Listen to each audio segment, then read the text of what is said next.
जासूसी मामले पर कांग्रेस ने देश के कई राज्यों में प्रदर्शन कर केंद्र सरकार पर हमला बोला।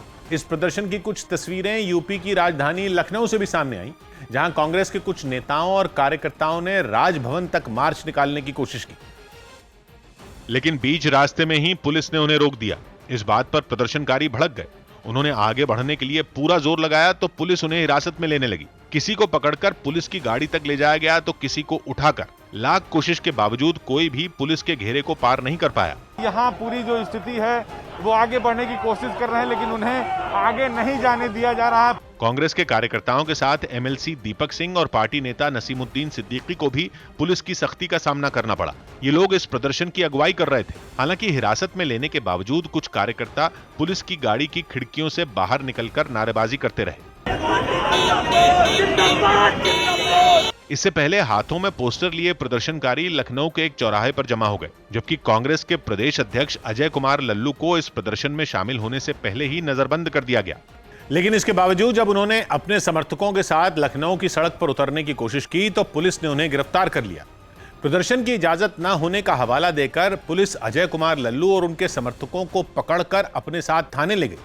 लखनऊ की तरह जयपुर में भी कांग्रेस ने इस मुद्दे पर केंद्र सरकार के खिलाफ मोर्चा खोल दिया, जिसकी कुछ तस्वीरें भी सामने आई, जिनमें राजभवन तक रैली निकाल रहे प्रदर्शनकारियों और पुलिस के बीच धक्का मुक्की हो गई।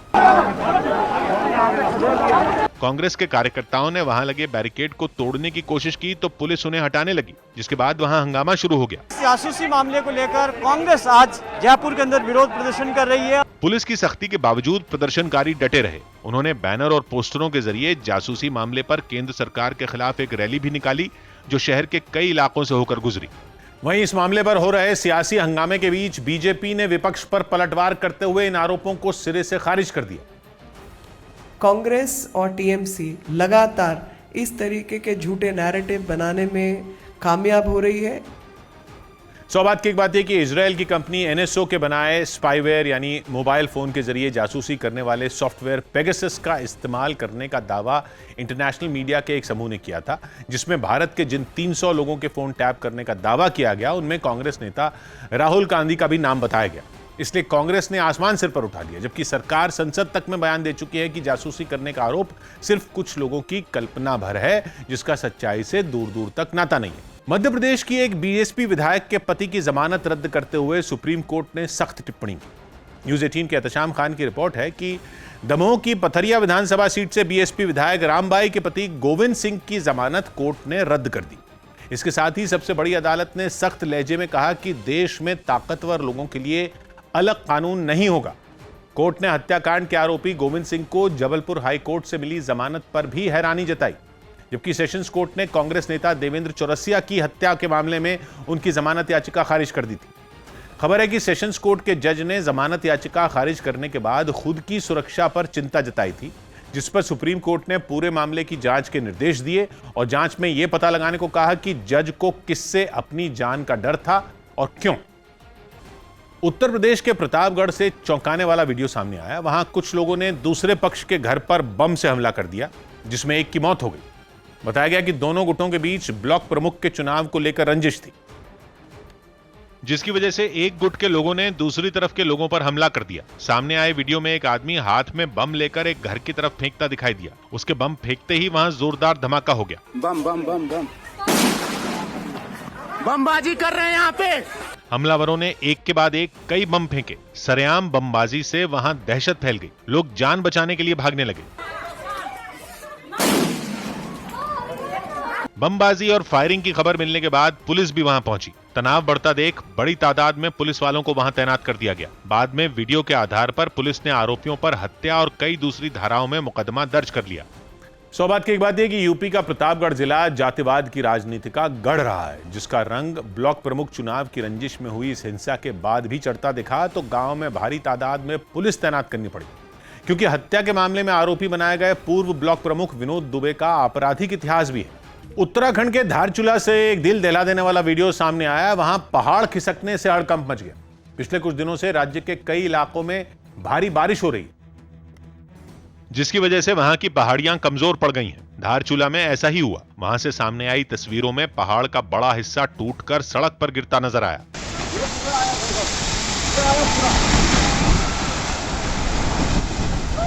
इससे पहले पहाड़ से मलबा गिरता दिखाई दिया। उस वक्त वहां कुछ लोग मौजूद थे, तभी यह हादसा हो गया, जिससे वहां मौजूद लोग दहशत से भर गए।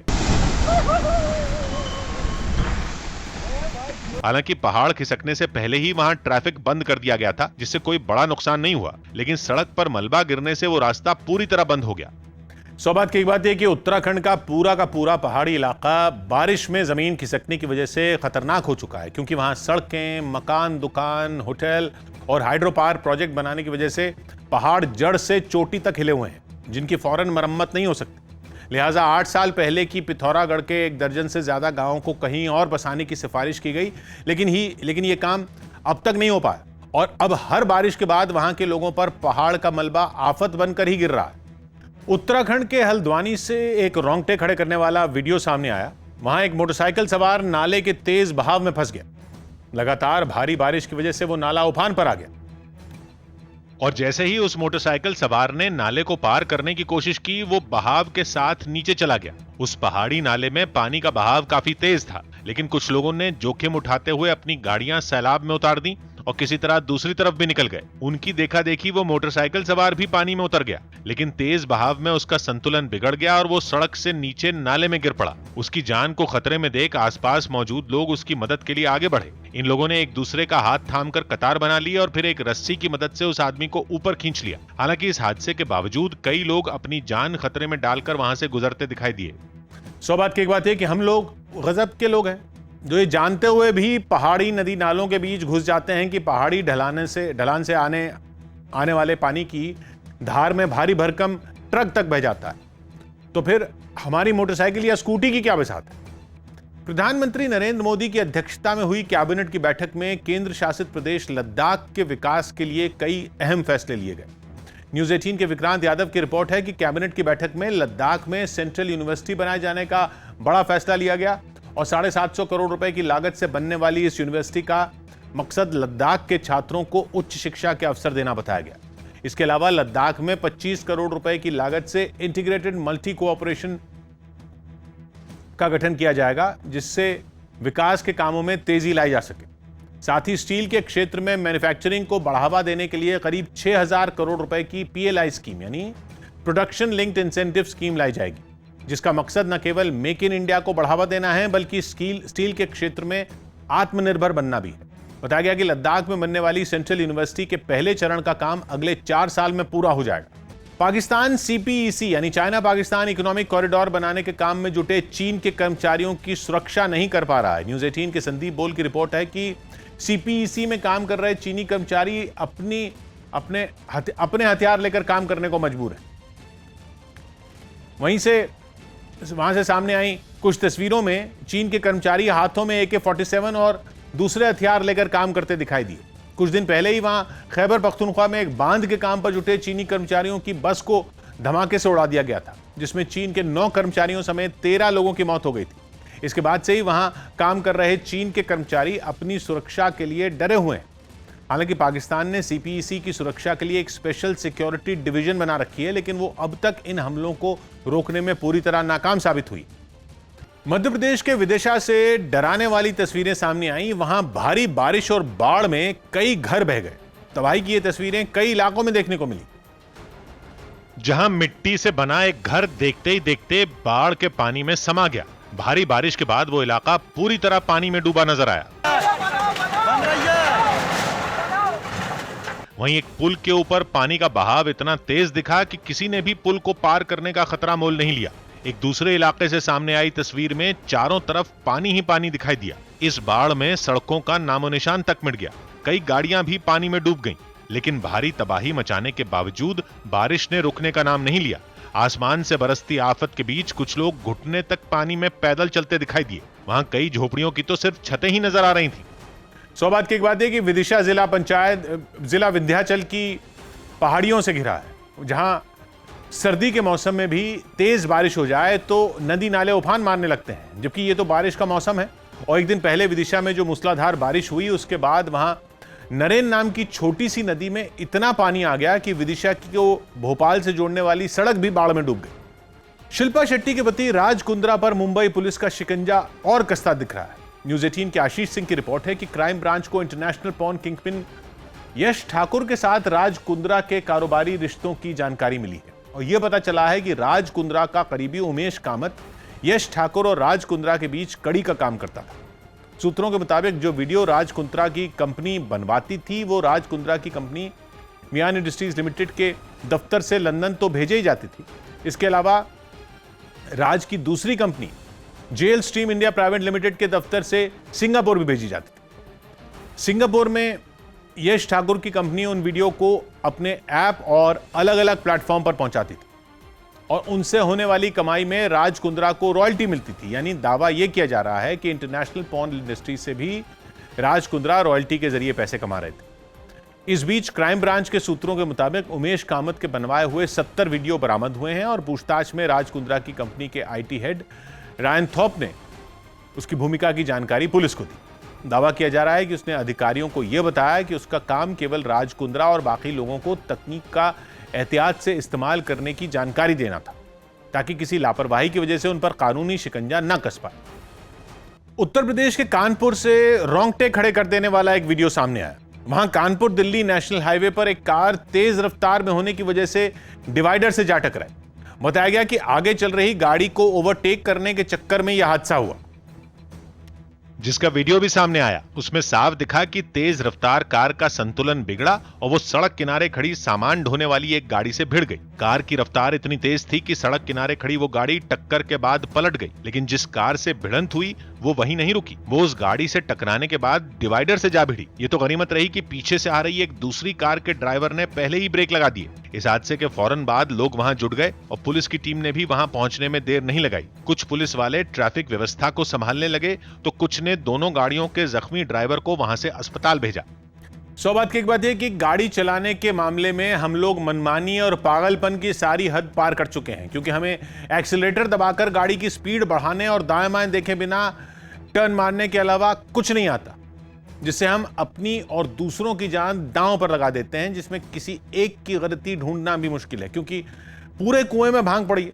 जिसकी पिनक में ऑटो रिक्शा वाले हाईवे को ऑटो रिक्शा स्टैंड समझ लेते हैं, ट्रक बस चलाने वालों को तमीज नहीं कि वो दाहिनी लेन को ओवरटेकिंग के लिए खाली छोड़ दें, और कार मोटरसाइकिल चलाने वाले तो खुद को कलाबाज मानते ही हैं।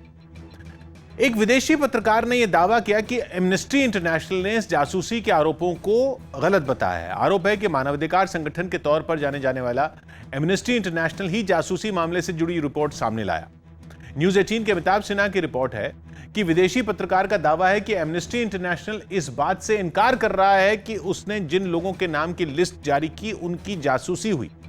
साथ ही खबर है कि वो लिस्ट के पेगासस सॉफ्टवेयर की मदद से तैयार होने के दावों को भी खारिज कर रहा है।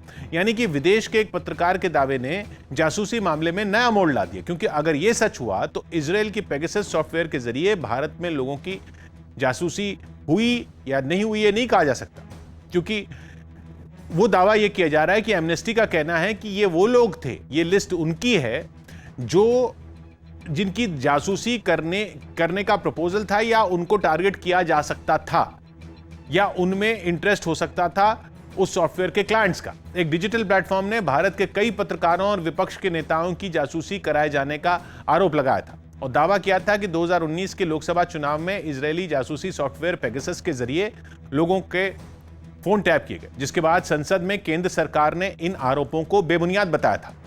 जयपुर में बीजेपी के छात्र संगठन एबीवीपी के कार्यकर्ताओं ने राजस्थान के शिक्षा मंत्री गोविंद सिंह डोटासरा के घर का घेराव कर खूब हंगामा किया। उन्होंने राजस्थान सिविल सेवा परीक्षा में शिक्षा मंत्री के रिश्तेदारों के चयन में धांधली का आरोप लगाया और इस मुद्दे पर अपना विरोध जताने के लिए एबीवीपी के कार्यकर्ता उनके घर के बाहर इकट्ठा हो गए। वहीं वीवीआईपी इलाके में इतने लोगों के एक साथ जुटने पर पुलिस के हाथ पांव फूल गए। वो तुरंत एक्शन में आई और प्रदर्शनकारियों को हिरासत में लेने लगी। अखिल भारतीय विद्यार्थी परिषद के ये छात्र हैं और शिक्षा मंत्री गोविंद सिंह डोटासरा के घर के बाहर पहुंचे हैं विरोध प्रदर्शन करने के लिए, जिसके बाद वहां हंगामा शुरू हो गया। पुलिस की इस कार्रवाई पर प्रदर्शनकारी भड़क गए और हिरासत से बचने के लिए धक्का मुक्की करने लगे। इससे पहले उन्होंने शिक्षा मंत्री के अलावा गहलोत सरकार और कांग्रेस के खिलाफ जमकर नारे लगाए।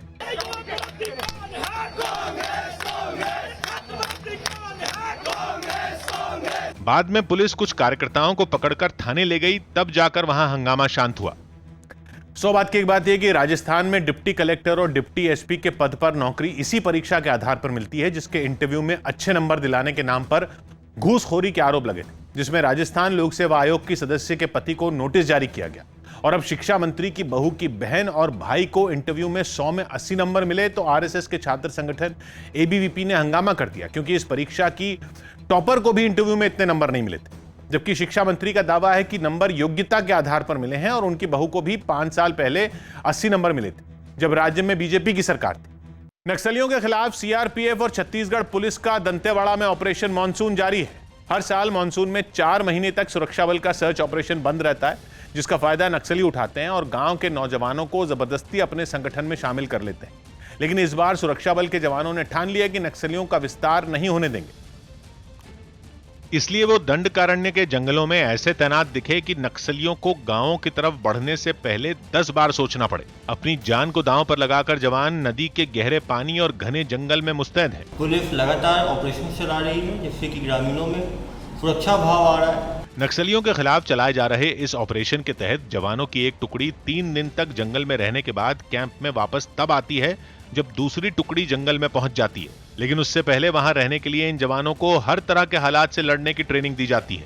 बात की एक बात यह कि मानसून के 4 महीनों में छत्तीसगढ़ के जंगलों में पुलिस और अर्धसैनिक बल को नक्सलियों के खिलाफ अभियान बंद करना पड़ता था, क्योंकि घने जंगलों में रोशनी कम हो जाती थी और जहरीले कीड़े मकोड़ों का डर भी रहता था।